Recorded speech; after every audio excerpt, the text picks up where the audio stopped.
こんにちは、ココアタウンのコアです。前回のゴツゴツ山の畑エリアの動画、本当にたくさんの方に見ていただけて、温かいコメントもたくさんありがとうございました。本編の前に少しだけこの街の進捗をお話しさせてください。実はあれからストーリーを無事クリアしまして、コイルに変身できるようになりました。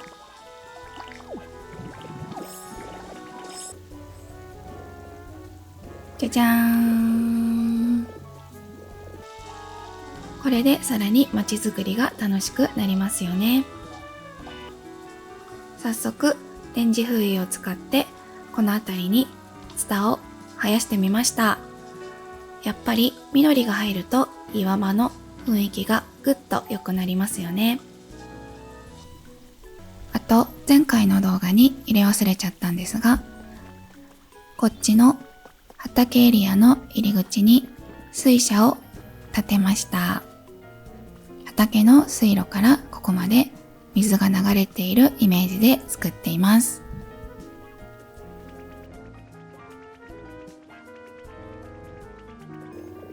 そして今日はそのお隣、このエリアを開拓していこうと思います。今回のテーマはレストランの裏にある仕事場をイメージしています。従業員の休憩スペース、鉱石が焼ける作業場、そして倉庫を作っていきます。それでは開拓スタートです。まずは今回使っていく外装の素材を紹介します。ブロック系のアイテムは少し多めに用意しておくと安心です。扇屋根は水色にペイントしてみました。実はペイント初挑戦なんです。今回は鉄をたくさん使うので、事前に夢島でたっぷり集めておくのがおすすめです。リストの中にはキラキラの水面や日替わりショップでしか手に入らない少しレアなレシピも混ざっています。まだ持ってないよという方がいても大丈夫。建築の途中で代用できるおすすめアイテムも紹介していくので安心してくださいね。あと今回は内装も最後に紹介していきます。ただ使うアイテムが多すぎてここには載せきれなかったので、内装は皆さんが持っているお気に入りのアイテムで自由に自分らしくアレンジを楽しんでもらえたら嬉しいです。それでは早速作っていきましょう。まずはこのもともと設置してあるはしごから2階に上がっていきます。そしてお部屋全体の左側、この部分を縦3マス、横8マスで穴を開けていきます。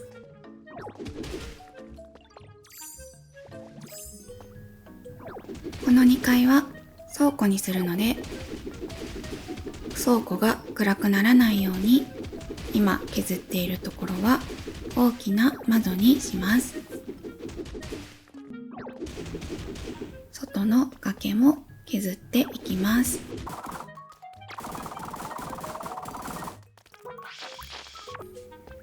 全部穴が開いた状態はこんな感じです。右側は縦4マス、横6マスで穴を開けていきます。左から2マスはそのままで3マス目から壊していきます。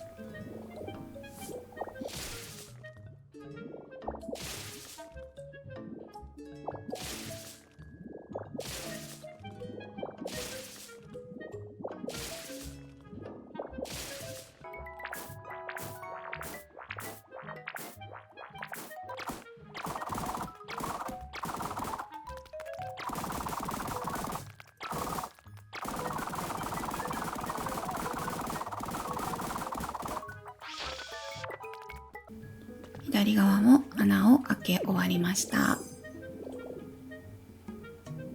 外側から見るとこんな感じになってます。ここからは窓の周りの崖をすべて削っていきます。上からどんどん削っていきます。早速落ちました。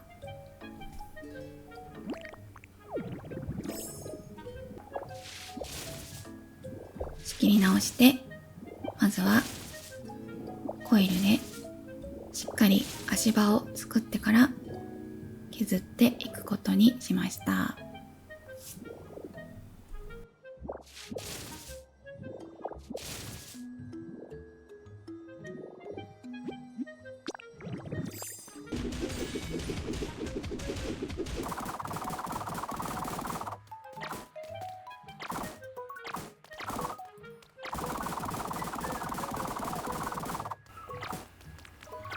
どんどん削っていると建物の天井部分が見えてきました。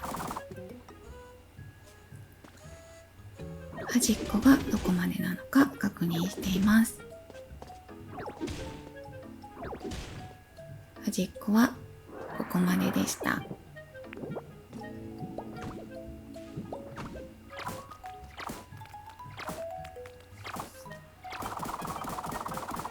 そしてまた落ちる。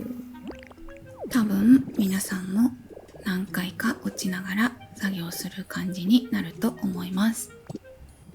もし落ちないで削り終わった人がいたらコメントで教えてね。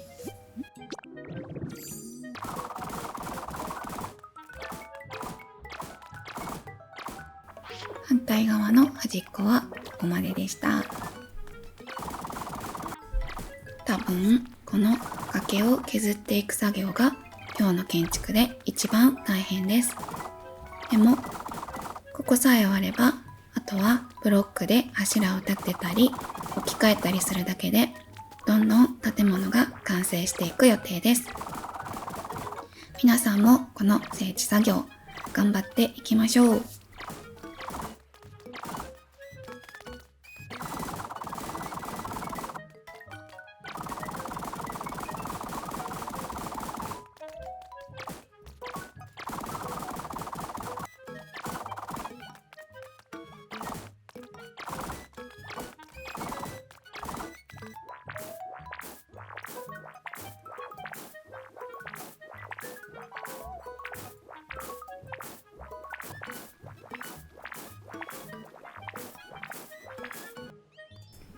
はい、崖の撤去が終わりました。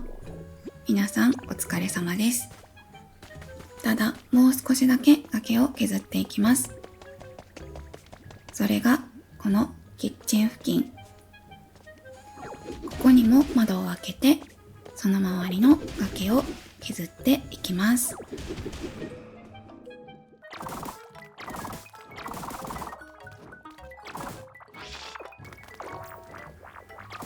実はここにも建物が隠れてるんですよね。それじゃあもうひと踏ん張りやっていきましょう。は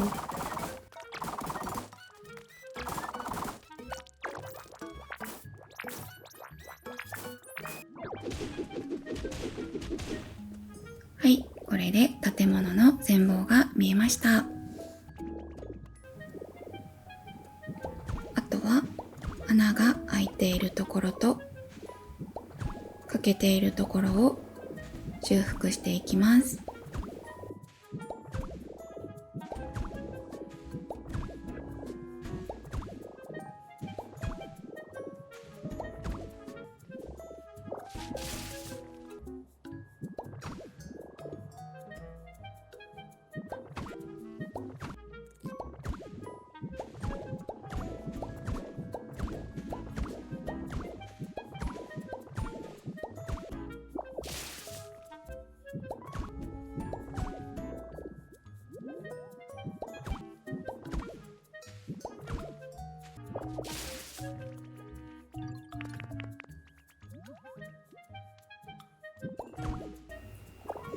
最後に崖の端っこまでしっかり整えていきます。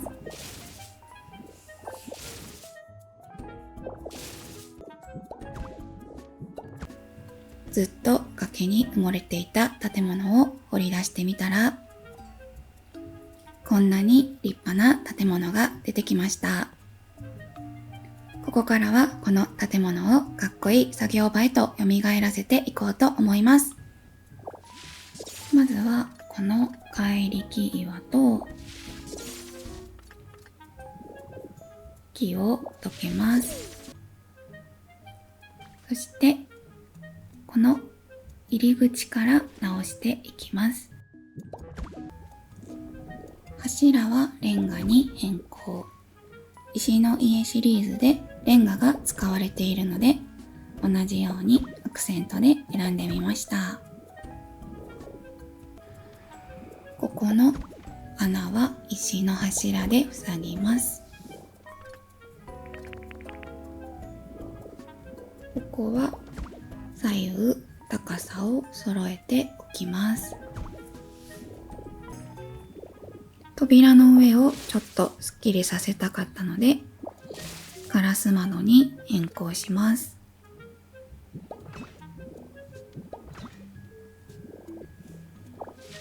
扉が奥にありすぎるなぁと思ったので、1マス手前に変更しました。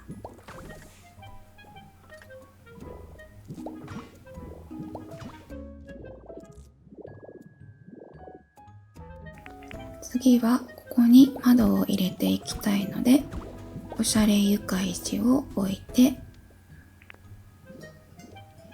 上げ下げ窓を置きます。真ん中はガラス窓にしてみたんですが、ちょっとこの枠が気になりませんか？そんな時に使えるフレームのないガラスの作り方を紹介していきます。まずは今置いたものを全部撤去。そしてその周りの石も一旦壊します。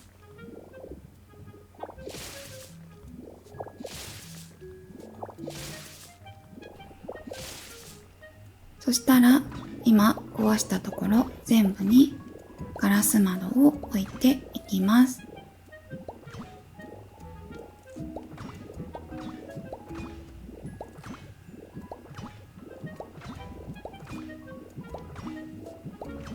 置き終わったら周りのガラスをすべて壊します。壊し終わったらブロックを元の場所に戻して左右に上げ下げ窓を設置したらフレームがないガラスが出来上がりました。すごいおしゃれな感じしますよね。窓の上には扇屋根を設置。このレシピがまだないよって方は、ツルツルの日よけで代用しても可愛いと思います。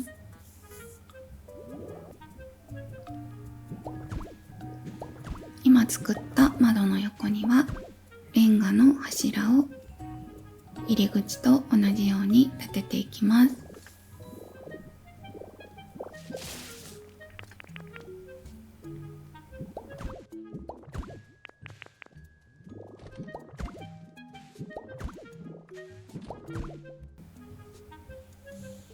今立てた柱と左右対称になるように反対側にも柱を立てていきます。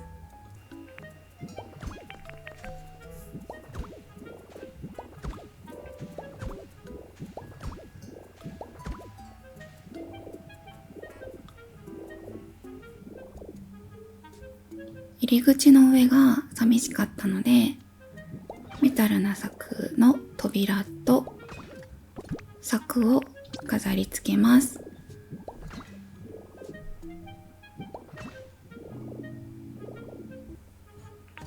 もう少し情報量を増やしたかったので、ここにも柱を設置します。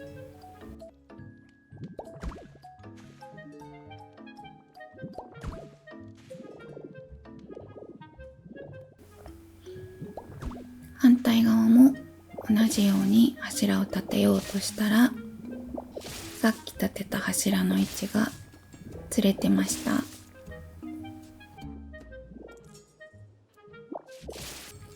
1マス手前に修正します。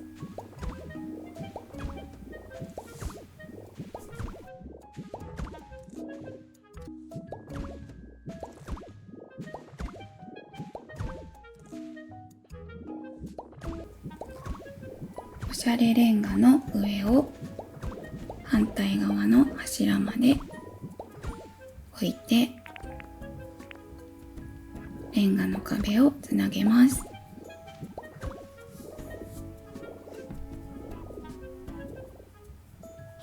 石の柱のところはおしゃれレンガ真ん中でつなげていきます。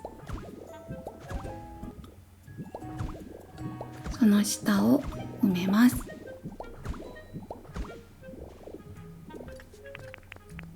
モンスターボール要素が欲しかったので、モンスターボールの壁を柱の一番上につけてみました。このブロックかわいいですよね。でもまだレシピがないって方もいると思うので、その時は石の柱のままで、手に入ったら変えるとかでも全然 OK だと思います。次は一番最初に開けた倉庫の窓の部分にフレームガラスをはめていきます。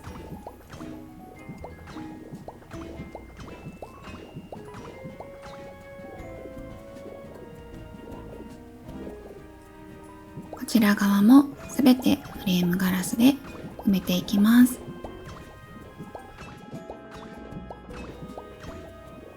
これでだいたい半分ぐらいの建物の修復が終わりました。この建物のちょっと寂しい隙間にメタルな柵を置きます。キッチン窓の下にも置いておきます。入り口の上の飾りと統一感も出るし、情報量も増えるからさらに可愛くなりましたね。次は今回のエリアで唯一使う建築キット、火力発電マシンをこのキッチンに置いていきます。これは発電機ではなくて、キッチンにある大きなオーブンという設定です。ついでに内側の壁も整えておきました。次はこの右側を作っていきます。ここの隙間が気になったので埋めておきました。とその前にオーブンという設定の火力発電マシンができたので、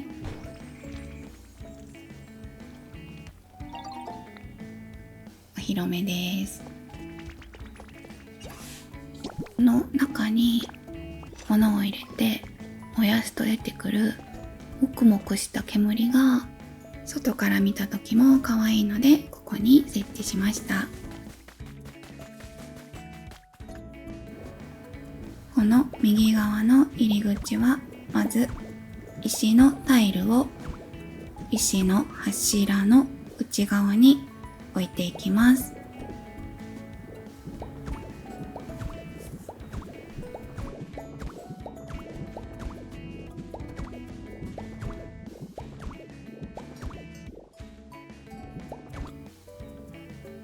そのさらに内側にはアーチの端を置きます。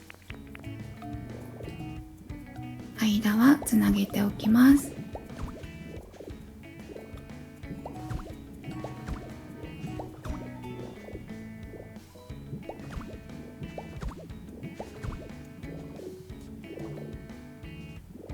このままでも可愛いけど、さらに立体感を出したくてアーチの部分を1マス飛び出させることにしました。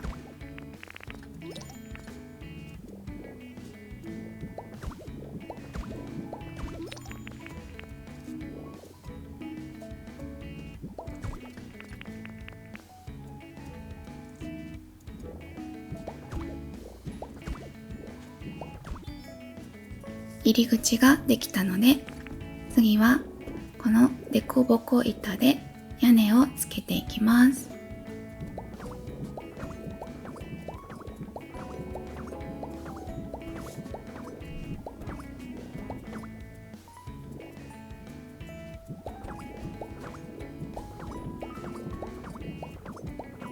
2マス分の屋根が付け終わったら、その下に滑車、さらに鎖を下までつなげます。一番下は鉄の囲い。鎖と鉄の囲いのレシピがまだないよって方は、ワイヤーとかロープ、鉄の囲いは木の囲いで代用しても可愛いと思います。ここのランタンは鎖とちょっとかぶってしまっているので、こっちに移動します。ここアーチの端にしたの大正解じゃないですか。線路の終着点って感じが出てる気がします。2階の窓の上には石屋根の飾りを置いていきます。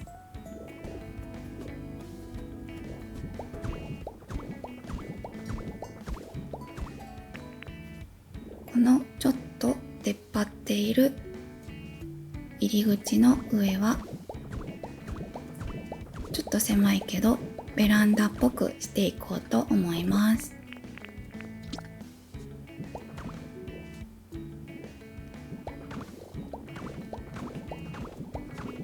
木の手すりで囲ったら一気にベランダっぽくなりました。屋根の支えとして鉄の柱を上までつなげていきます。この鉄の柱もレシピがないよって方がいると思うんですけど、なくても全然可愛いと思います。手に入ってから設置するって感じでも全然いいと思います。ベランダの入り口もつけます。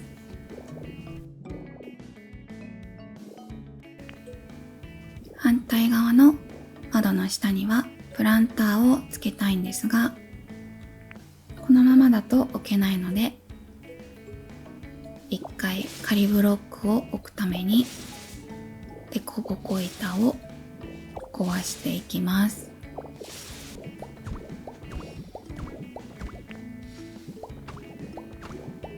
屋根つける前にプランターつけた方が効率的だったかもしれないです。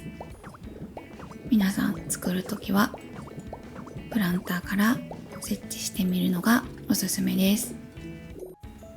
これで外観はほぼ完成です。次はもっと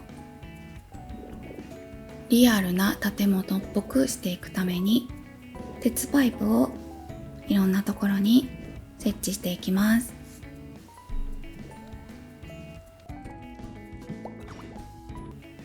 ここはキッチンに設置したオーブンから煙が出てるパイプっていうのをイメージしながら作りました。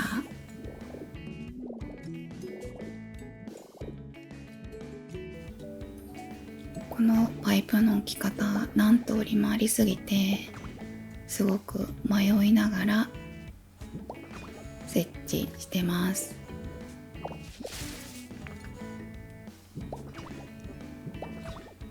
付け方の正解がわからないので、ここの使い方で合ってるかどうかも微妙なんですけど、可愛いからどんどんつけてます。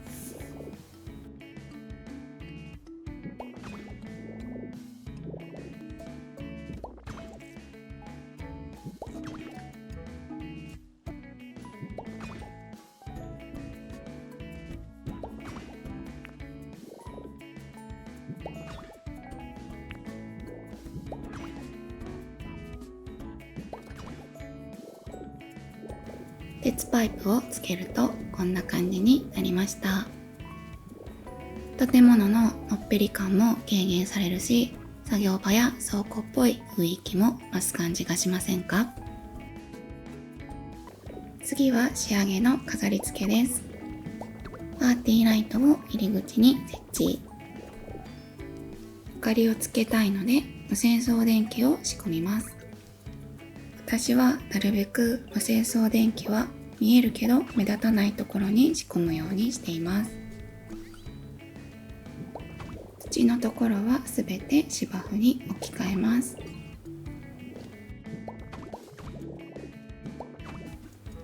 キッチンの窓の横には種棒ランプ、その下にはプランターを置いておきます。無線送電機を隠すように手押し車を置いて、その上に木の実のケースと大きな葉っぱの植木、のっぽの植木も置きます。建物に入って窓から見えるこの部分にも木の実のランプと壺花瓶を置いておきます。ここが土のままだったので、おしゃれな床石で整えておきます。こんな風に窓から中のものが見える感じが可愛い。次はベランダを飾り付けていきます。ドアの上にイルミネーションライト、ねじねじの植木で緑をプラス、窓の横に鉄の囲いを置いて、その上にランタンを設置します。ランタンが壁に張り付いてしまっていたので、鉄の囲いの上になるように置き直していきます。微妙な違いなんですけど、こっちの方がなんかしっくりきます。ここには手押し車を置いて、生垣は少しずらします。生垣が置いてあったところには木箱を重ねて置いておきます。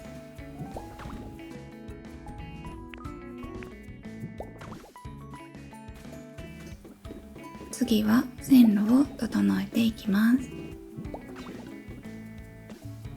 このアーチの中に線路が入っていく様子、すごくお気に入りです。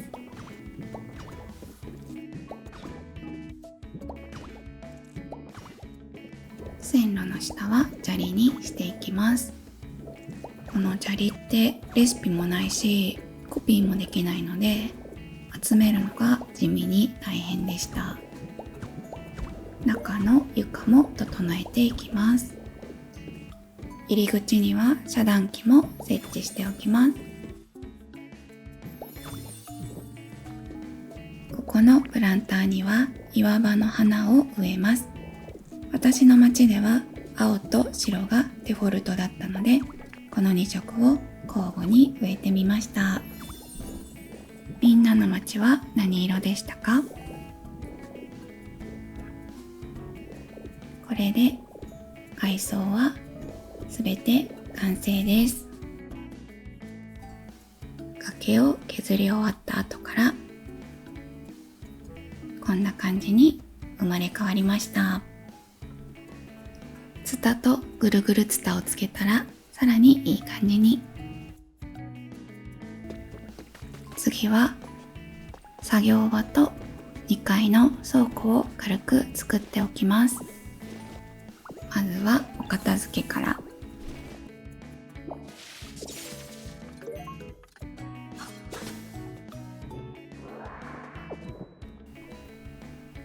片付けが終わったので、ここを掘って溶鉱炉が置けるスペースを作っていこうと思います。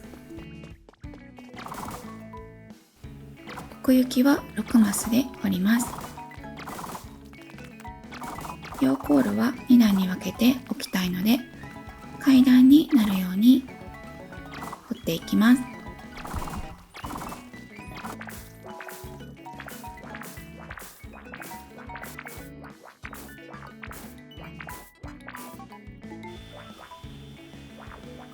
壁は周りと同じようにおしゃれな床石。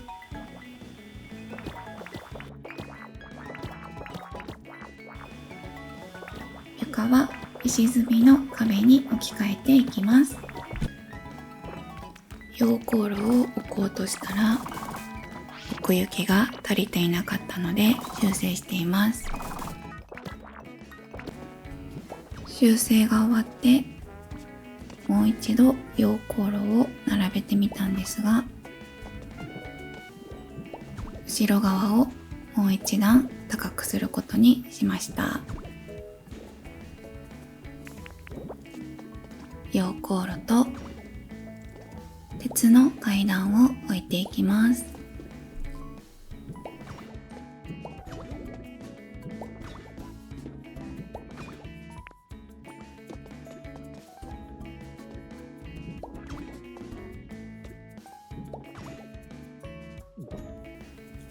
明かりは作業場っぽく蛍光灯をチョイスしました。ここにも鉄パイプをつけていきます。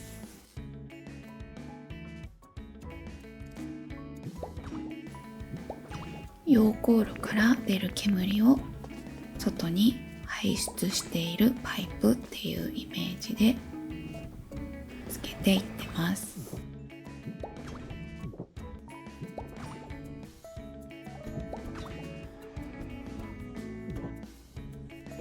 こんな感じで鉱石が焼ける作業場の完成です。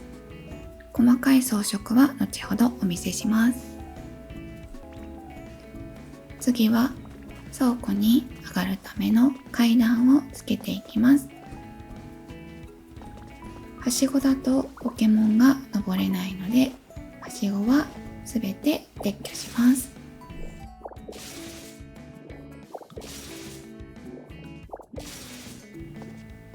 ここにまず階段を1段設置して、その先は金網の床を置きます。こ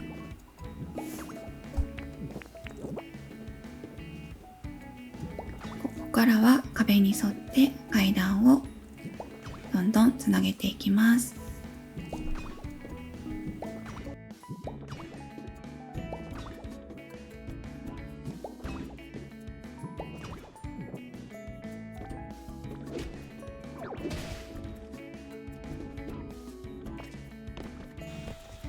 上に物があって階段がつなげられなかったので、ここを全部片付けます。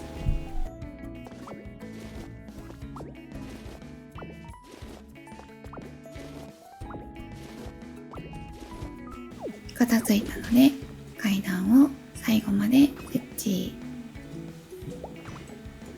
これで2階に上がれるようになりました。床を入れていたら早速ポケモンたちが階段を使って2階に来てくれています。残りの床や壁、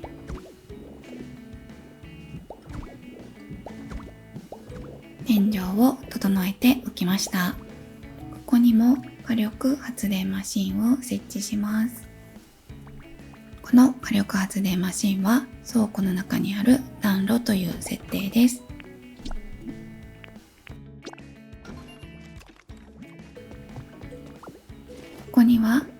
トを並べていくスペースを作っていきます。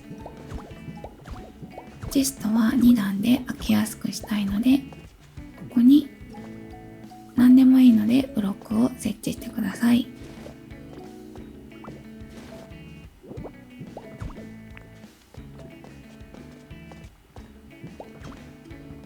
そしてビッグ収納ボックスを並べていきます。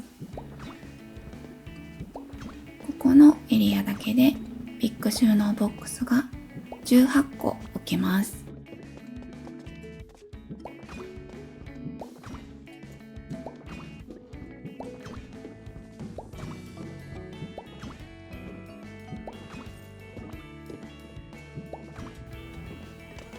まだまだ収納ボックスは置くことができるので、皆さんの必要な数を置いてみてください。内装は後ほど紹介します。最後にここの壁をすべてガラス張りにしていきます。全部ガラス張りにしようと思った理由は、せっかくこの大空間がもともとあるので、扉とかで仕切るよりはガラスにした方がいいなと思ったからです。フレームガラスと、ここはスタイリッシュなドアで行き来ができるようにしておきます。あとは全部フレームガラスで埋めていきます。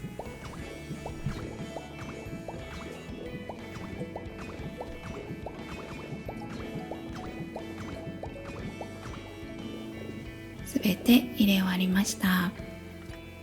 キッチンの方が見えるのいいですよね。これで作業場と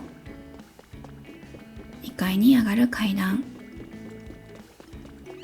2階の倉庫エリアは完成です。内装はこの街だとまだアイテムが少ないので、メインの街に戻って内装をこの後軽く紹介したいと思います。こちらがメインのワールドになります。外のエリアは石の柵で区切ったり、プランターや樽、石のテーブルと椅子を置いたりして飾ってみました。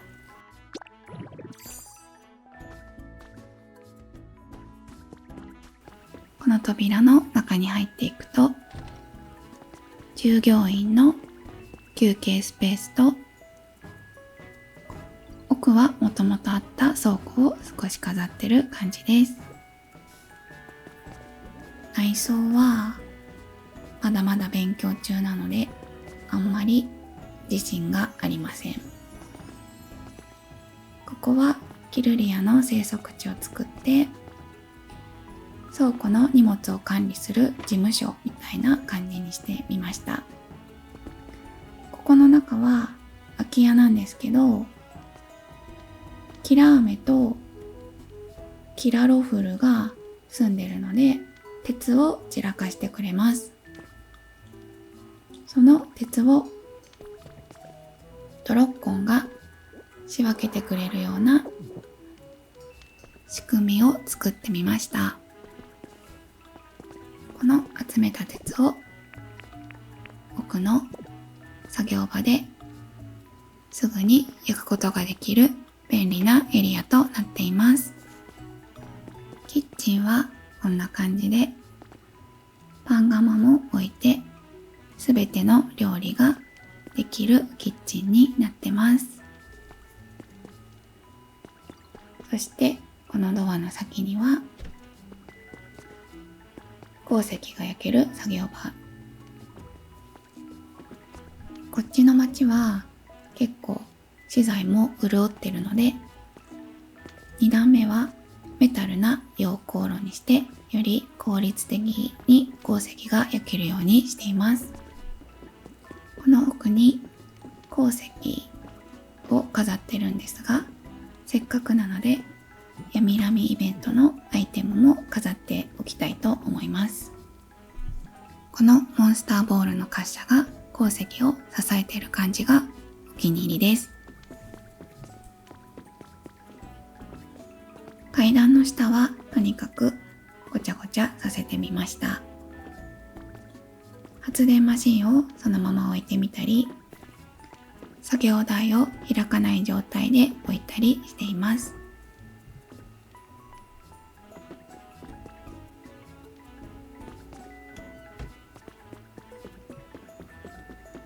2階の倉庫エリアの内装はこんな感じです。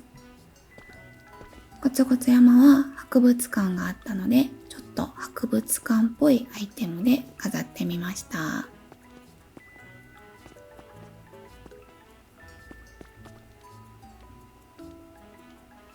これくれの住処を作って交換してくれたアイテムがすぐに収納ボックスにしまえるので便利です。ここにはつぶすが得意な恐竜ポケモンに住んでもらってます。ここに木の実をたくさん入れて絵の具も作ってもらえるようになっています。白い絵の具がね、なかなかたまりません。反対側は作業台を置いてアイテムがいつでも作れるようになっています。そしてこの上の飾り棚、可愛くないですか？鎖と鉄の足場板を使って飾り棚っぽく作ってみました。ここにも作業台を閉じた状態で置いたり、無線送電機もそのまま置いてみたりしています。ドーブル先生には開拓中の町に必ずいてほしいので、ここに住処も作っています。収納ボックスのところは額縁ではなくてアイテムを置いて中に何が入っているかわかるようにしています。ここは土とか、ここは植物、そんな感じで分けています。ここのベランダからは空を飛べるポケモンが出入りしてくれます。今ドンカラスが入ってきてくれました。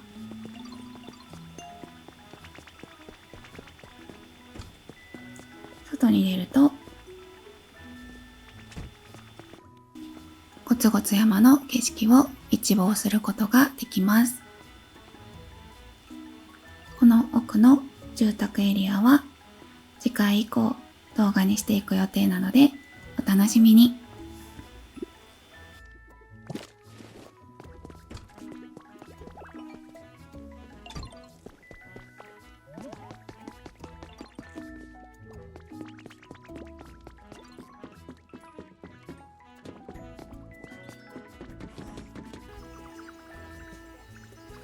今回も長くなってしまったんですが、最後まで見ていただき本当にありがとうございます。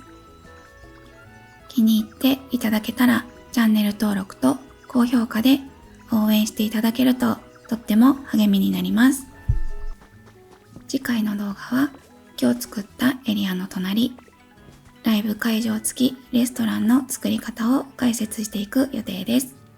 楽しみに待っていただけると嬉しいです。それではまた次の動画でお会いしましょう。バイバイ。